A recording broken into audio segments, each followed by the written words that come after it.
Assalamualaikum warahmatullahi wabarakatuh. Hai, balik lagi di Cerita Inti. Hayo untuk kita cerita, hayu.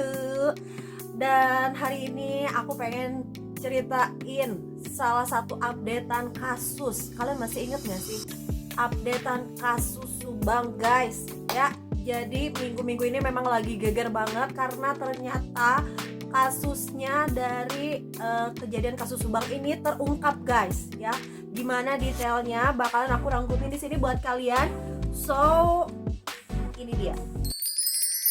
Jadi guys, setelah 2 tahun kita menunggu updatean kasus Subang, akhirnya terungkap juga siapa dalang dibalik kejadian tersebut ya.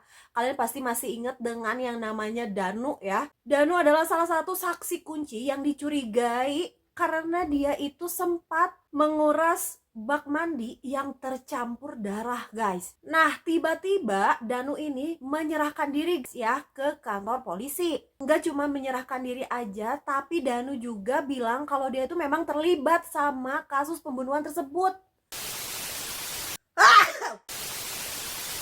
Dan teman-teman, yang lebih bikin shock lagi karena Danu setelah ngaku akhirnya terungkap 4 tersangka lainnya ya. Jadi dari pengakuan Danu ini terungkap ya siapa aja pelaku-pelakunya, guys.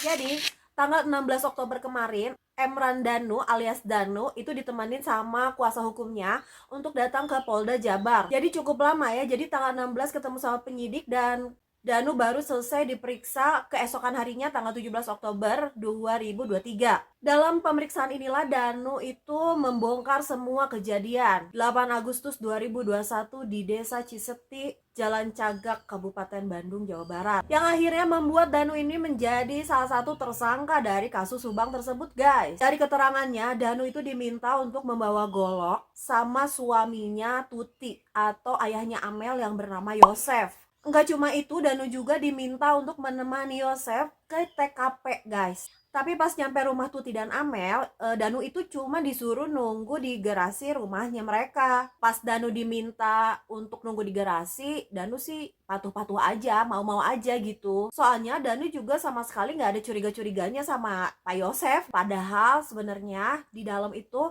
Mimin, istri keduanya Pak Yosef, dibantu dengan kedua anaknya itu lagi mengeksekusi Tuti sama Amel, guys. Barulah setelah ada suara dari dalam, Danu itu curiga dan pengen masuk ke dalam, guys. Dan akhirnya Danu tuh masuk ke dalam rumah dan Danu kaget, teman-teman. Soalnya Danu itu sempat ngeliat satu kepala korban itu lagi dibenturkan ke tembok.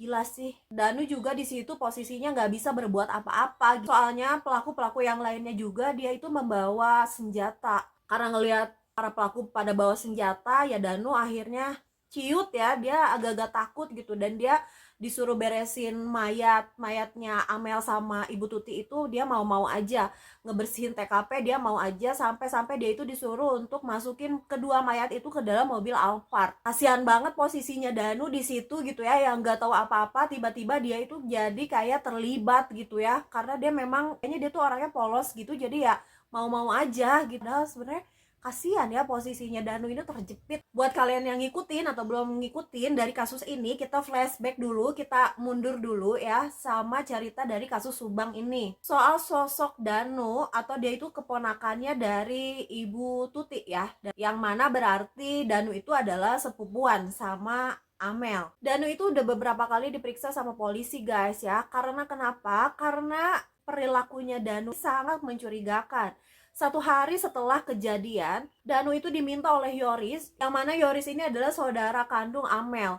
Jadi Yoris ini meminta Danu untuk memantau rumah korban ya, jadi rumah Amel sama Ibu Tuti dari SMA yang ada di dekat TKP, teman-teman. Jadi logikanya tuh ngapain sih Danu itu dia harus mantau-mantau orang di TKP-nya aja tuh udah banyak banget polisi. Jadi ya pasti orang-orang itu curiga sama kelakuannya si Danu. Dan yang kedua, perilaku Danu lagi nih, guys ya. Di hari yang sama dia memantau rumah korban. Danu juga sempat dia membersihkan bak mandi yang ada darahnya guys. Dan kata Danu, itu tuh sebenarnya bukan inisiatifnya dia, tapi permintaan dari seseorang yang Danu kira polisi. Dan ternyata setelah ditelusuri, memang yang meminta Danu untuk menguras bak mandinya itu adalah polisi atau bantuan polisi ya guys ya. Si Banpol ini bilang ke Danu, tolong dibersihkan karena itu tuh bau anyir banget gitu ya. Kata Danu, di dalam bak mandi itu selain air yang udah kecampur sama darah ya di dalamnya itu, Danu juga menemukan ada pisau cutter dan juga gunting guys. Anehnya lagi, si Banpol ini meminta Danu untuk membawa gunting dan juga cutter tersebut. Gemes banget gak sih teman-teman ya sama kasusnya Danu ini ya. Jadi si Danu tuh sebenarnya mungkin dijadikan boneka aja ya,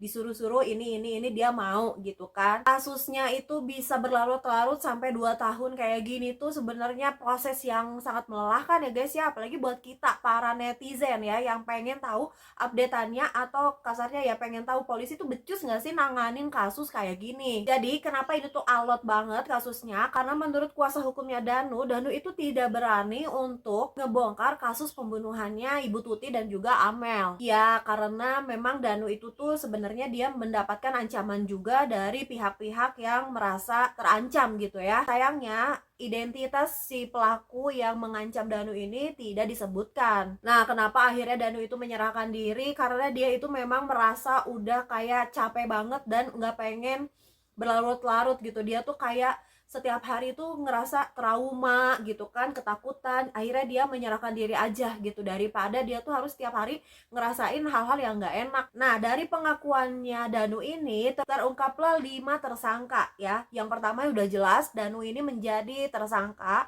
Lalu ada juga Yosef Hidayat yang kita udah tahu banget kalau itu tuh suaminya Ibu Tuti dan juga ayahnya Amel. Selanjutnya ada Ibu Mimin, dia itu adalah istri kedua dari Pak Yosef, dan juga ada anak dari Mimin guys. Ini sampai anak-anaknya juga terlibat gitu ya. Heran, yaitu Arigi Reksa dan juga Abi. Nah, sekarang ini Danu sama Yosef itu posisinya sudah ditahan, tapi sel tahanan mereka itu dipisahkan. Lucu guys ya, kalau kita mundur lagi seperti biasa ke belakang, kalau Yosef itu tuh dulu sempat menulis atau mengirimkan surat ke Presiden Jokowi yang isinya itu dia meminta perlindungan hukum dan meminta keadilan untuk kedua korban, Ibu Tuti dan juga Amel. Dan juga Yosef itu sempat minta sama Pak Jokowi untuk mengungkap siapakah di balik kejadian kematian dari Ibu Tuti dan juga Amel tersebut. Kok malah gemes gitu kan. Jadi ini adalah doa Pak Yosef yang terkabul gitu kan. Dia minta perlindungan hukum ya, terus dia juga minta dicari siapa yang membunuh Tuti dan Amel kan. Buat Mimin, Arigi sama Abi sampai tanggal 19 Oktober kemarin itu mereka masih jadi tersangka tapi belum ditahan. Dan si 3 orang ini dia itu masih belum mau ngaku guys kalau mereka itu terlibat dengan kasus Subang ini. Bahkan katanya Mimin, Arigi sama Abi mereka itu tidak mengenal Danu guys. Jadi mereka itu tahu Danu setelah kejadian kasus ini tuh tersebar atau terekspos keluar gitu ya. Dia baru tahu kalau Danu tuh dari situ. Jadi intinya baru sampai segitu ya kasusnya. Nanti bakalan kita kawal terus kasusnya, mau sampai gimana pun kita ikutin ya. Aku bakalan rangkumin buat kalian.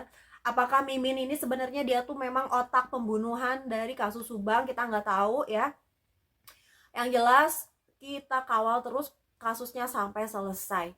Buat teman-teman yang udah nonton dari tadi, terima kasih saya ucapkan ya. Nanti kita ketemu lagi di video selanjutnya. Sekarang kita stop aja dulu segini daripada kita nanti ikutan mumet ya guys ya. Di subscribe dulu, di like dan di komen, di share kalau kalian suka ya. Nanti kita ketemu lagi, bye.